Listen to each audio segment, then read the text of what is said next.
And thanks to David Miscavige, he's figured the whole thing out, and now you have to do this golden age of tech. Okay? So I was a trained Scientologist. I was told I have to redo everything. I had to rebuy the thing. I had just finished. Yeah, and redo it again. You have to do it. Okay? And it's like, okay, you know, and you feel, and they resell the thing with a straight face. And the Scientologists do it over. I mean, that's crazy. Now, when I had bought my training package, they were well on the way to getting ready to release the golden age of tech.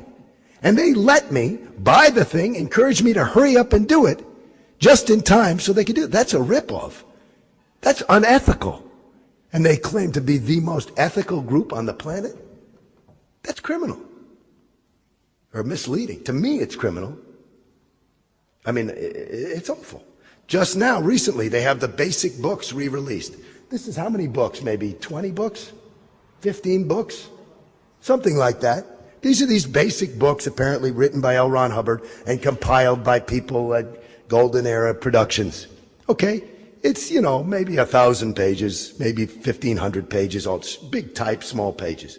Okay, there's some interesting data there. If you like that stuff, that's fine. Okay, they changed a few things in these books. Okay, now they're telling every Scientologist that they must buy these books again. You know how much they charge? $3,000. $3,000 for 20 books like this. That's crazy. And to me, as I think about it, again, I think that's an indication of mind control, or whatever you want to call it. Because they do it.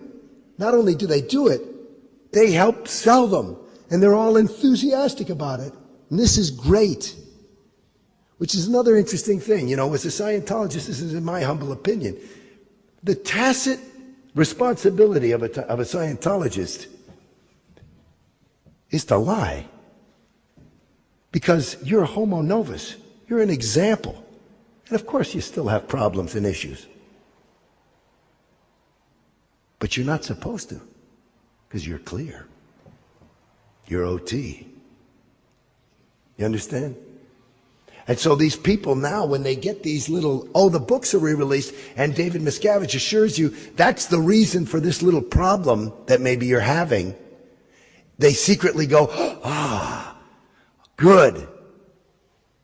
And it just leads to more of the same.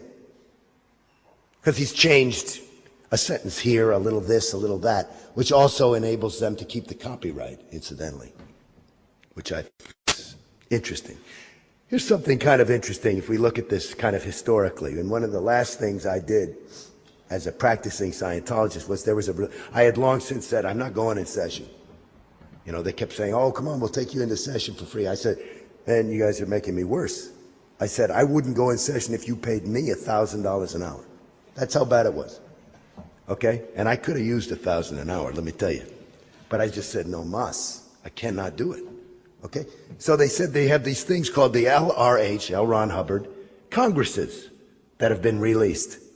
So these are symposiums given by L. Ron Hubbard from 1956, I think it was, maybe 52, 4, somewhere around there, through maybe 68, up until the St. Hill Special Briefing Course, right? Anyway, it's maybe about 20 lecture series, okay? So I thought, you know what? I got a new dog. He needs to be trained. I'll take a little tape recorder and I'll go out on a walk and I'll walk my dog every morning. I'll listen to a couple of tapes and I'll get in shape. So I got through these tapes pretty fast.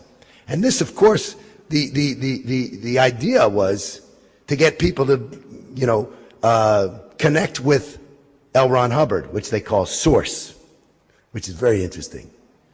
He's Source. And that's a word to take a look at. You know, that's part of the tech, too. But at any rate, I listened to these lectures, these series of lectures. And the first series of lectures is welcome, and he's very gregarious and charming. And he's basically, the great news is, everybody, I finally got the state of clear tapped. I know how to deliver a clear like this. And here's all you have to do. And so I know that this new thing was now used to disseminate selling Scientology because we can now deliver the state of clear. Now, with a straight face, I can tell you this, that every series of lectures delivered by this man for the next 10 or 12, 15 years was, guess what, everybody? I've got it. I've got the state of clear tapped. It was the same thing. And I was like, what the hell? This is crazy. They've been doing this since the first day. And we've been buying it. I remember there was a thing David Miscavige did because at this point I was starting to get like, I can't take this. You guys are making me, they had this thing in the new part of the golden age of tech. They had this thing called a security check, okay, which is basically where you are interrogated to make sure you don't have any crimes in order to be enabled to receive high-level auditing or access to the OT levels, okay? And they were asking me these questions, and it was going on. And I know when things are making me worse. I'm happy to get off a peccadillo. I don't have anything to hide. But when it's asked all different directions, and it's taking this, and it's costing $50,000, at a certain point, and I was very uncommon for most Scientologists. Most of them were just taking it. And everybody was unhappy. And it was, I mean, I'm sure the statistics were crashing. I said, listen, when L. Ron Hubbard died, they said he went off to Target 2 to start, which was be a new planet, to clear that planet. I said to the people, the executives of Scientology, when they told me I had to buy more, I said, I'm not doing any more auditing. I said, I don't care if L. Ron Hubbard comes back from Target 2 and tells me I got to do it.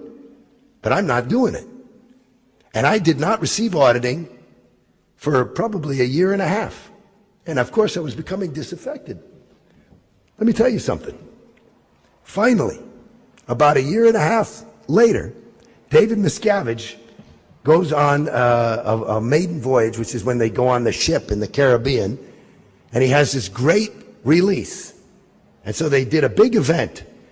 I wasn't there, obviously, because I was maybe doing a little study and just kind of like licking my wounds at this point. And I say, and they say, Jason, you got to come in. You got to see this thing. This is just for you. You're going to love this. And I see David Miscavige, and he says, with a broad smile and a puffy chest, he says, I have great news. All those sec checks, we were wrong. Arbitraries are canceled. Arbitraries are canceled, he's declaring. And they're like looking at me like, Jason, and the whole crowd gets up and they're clapping and they're going crazy like, oh, goody, because I get to save money and I'm not going to be all messed up in my head. I can maybe get some gains in Scientology. And this is this big announcement, and they're looking at me, and I'm going, huh. He said, man, you make a mistake that makes you probably $250 million, and that's how you handle it? Like you're some kind of great guy to finally admit? And these Scientologists are up there giving him a standing ovation and crying tears of joy. Something's wrong. So I look at this as I talk to you, I start to realize, see, that's probably why I'm out and they're in, is that for some reason, I don't know why. You know, I just started to wake up. But let me tell you something, that process took 10 years and about $800,000. Okay? So there you go. Here's another thought I had. I don't know, I'm not a legal mind or anything like that, and I'm just going to give this to you in closing as something that may be useful.